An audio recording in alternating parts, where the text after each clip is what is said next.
Former President Olusegun Obasanjo has publicly declared support for Peter Obi to win the 2023 presidential election. Obasanjo made the declaration on Sunday in an open letter to the youth in Nigeria. The letter coincides with the New Year celebration and comes 8 weeks to the general polls. He said, though other candidates have the capacity to rule, Peter Obi is the needed needle and thread the country needs. Obasanjo urged young Nigerians to exercise their right, take active part in the 2023 elections, and defend their votes. His message in full: Happy New Year! May all our national calamities disappear this year. I'm constrained to write this letter to all Nigerians, especially young Nigerians, friends of Nigeria globally, as well as our development partners, because of the gravity, responsibility, and implications of the collective decision Nigerians, both young and old, will be making within the next 2 months. The last 7.5 years have no doubt been eventful and stressful years for many Nigerians. We have moved from the frying pan to the fire and from the mountaintop to the valley. Our leaders have done their best, but their best has turned out to be not the best for Nigeria and Nigerians at home and abroad. For most Nigerians, it was hell on earth. Those of us who are alive today thank God for His mercies, brace ourselves for the remaining few months of this administration, and pray and work very hard for an immediate better future of liberation, restoration, and great hope and expectation. We have had campaigners going up and down the country feeding us with what they mean and what they do not mean, what they understand and what they do not fully understand, what is possible and what is not possible, what is realistic and what is unrealistic, what is true and what is untrue. I believe that we need not to be confused nor be gullible. Let us be cautious not to be fooled again. I've interacted with the major contestants, and I find it interesting that in one form or the other, each of them claims to want to do what I did during my presidency and take Nigeria back to where it was at the height of my presidency and immediately after. I was pained that most of them do not realize that the Nigeria of today had been dragged down well below Nigeria of the beginning of my presidency in June 1999. Although at that time, Nigeria was in very bad shape and was tottering on the verge of collapse and breakup. Even then, Nigeria was not faced with a level of passive and mind-numbing insecurity, rudderless leadership, buoyed by mismanagement of diversity and pervasive corruption, bad economic policies resulting in extremes of poverty and massive unemployment and galloping inflation. For these reasons, I kept pointing out to them that the instruments used in 1999 to 2007 and methodology used will grossly be inadequate for the perilous situation we now find ourselves in. Without prejudice, but with greatest respect to each individual, with utmost regard for the best for Nigeria and all Nigerians, and from my personal experience, all the major contestants claim to be my mentees. I will not deny such position since I've worked with all of them directly and indirectly in government. I've come to realize a number of factors in character, attributes, and attitude that are necessary in the job of directing the affairs of Nigeria successfully. And at a time like this, these characteristics or attributes are many, but let us be mindful of some key ones together.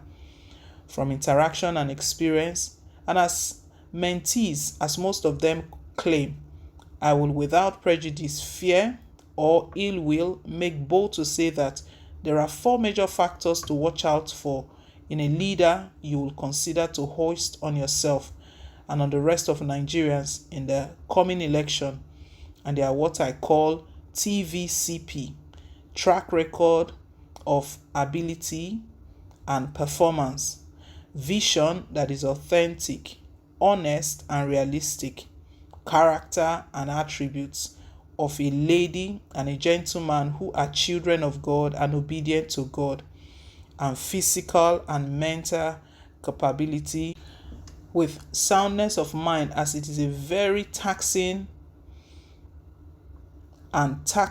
assignment at the best of times, and more so, it is at the most difficult time that we are. Let me say my straight away that Emiloko, my turn, and I've paid my dues are one and the same thing, and a wrong attitude and mentality for the leadership of Nigeria now. They cannot form the new pedestal to reinvent and to invest in a new Nigeria based on an all-Nigerian government for the liberation and restoration of Nigeria. Such a government must have representation from all sectors of our national life: public, private, civil society, professional, labor, employers, and the diaspora.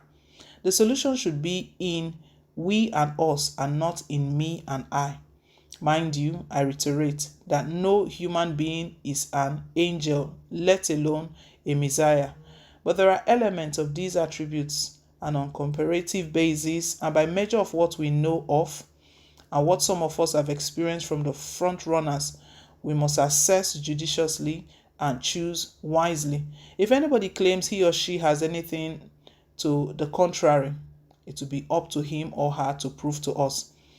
I pray not to be proved right again in the bad sense, but rather to be proved right in the positive and glorious sense of Nigeria becoming what God had created it to be: a land of plenty and prosperity, united for common purpose of inclusive society, common security, shared prosperity, equity, justice, and equal stake in the project Nigeria, with leadership role of Nigeria for the black race and fair share of global division of labor.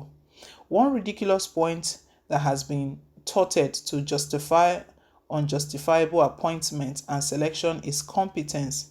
In truth and in reality, genuine competence can be found in any region or sector of Nigeria through track record and performance, if only people will honestly and sincerely look hard for people with such attainment and attributes. Most of us in good conscience can testify to competence when we see anywhere. What is masqueraded as competence is self-interest and nepotism. We have a unique opportunity to correct ourselves by ourselves for good of ourselves. Those who are preaching division, segregation, separation, and want to use diversity for their own self and selfish interests are enemies of the nation, no matter what else they may disguisedly profess or claim. The challenge is for Nigerian youth. If we fall prey again, we'll have ourselves to blame, and no one can say how many more knocks Nigeria can take before it tips over. To be forewarned is to be forearmed. Future is not in motion. I challenge the youth to arise. Let nobody pull wool over your eyes to divide you and or segregate you to make you underlings. Nigerian youth, wherever you come from, north or south, east or west, need education, which is now denied to over 20 million children. Nigerian youth also need skills, employment, reasonably good living condition, welfare, and well-being. My dear young men and women, you must come together and bring about a truly meaningful change in your lives. If you fail, you have no one else to blame. Your present and future are in your hands to make or mar. The future of Nigeria is in the same manner in your hands, and literally so. If for any reason you fail to redeem yourself and your country, you will have lost the opportunity for good, and you will have no one to blame but yourself, and posterity will not forgive you. Get up, get together, get going, and get us to where we should be. And you, the youth, it is your time and your turn. None of the contestants is a saint, but when one compares their character, antecedents, their understanding, knowledge, discipline, and vitality that they can bring to bear, and the great efforts required to stay focused on the job, particularly looking at where the country is today and what the experience on the job that I personally had, Peter Obi, as a mentee, has an edge. Others, like all of us, have what you can contribute to the new dispensation to liberation, restoration, and salvaging of Nigeria collectively. One other important point to make about Peter is that he is a needle with thread attached to it from north and south, and he may not get lost. In other words, he has people who can pull his ears if and when necessary. Needless to say that he has a young and able running mate with clean track record of achievement both in public and private life. In conclusion, I want to bring to our remembrance part of the great speech that Prime Minister Tafawa Balewa made on October 7th, 1960, on the occasion of Nigeria being admitted as the 99th member of the United Nations. Cooperation is for each man to be true to his religious belief and to reaffirm the basic principles of his particular creed. It may be that when we hear the word crying out for peace, we may receive the inspiration to deal with these intractable problems and be able to really devote all our resources to the advancement of mankind by applying those external truths which will inevitably persist long after ourselves are utterly forgotten. The Tafawa Balewas are gone, but the eternal truth inevitably remains and persists that cooperation, friendship, justice, equity, love, and fear of God, which are hallmarks of the three religions practiced in this country, are the basis of our full and fulfilled lives and living as Nigerians. In faith, as Nigerians, we must pray and relate with God as it depends on Him, and at the same time, in faith, also we must walk as it depends on us.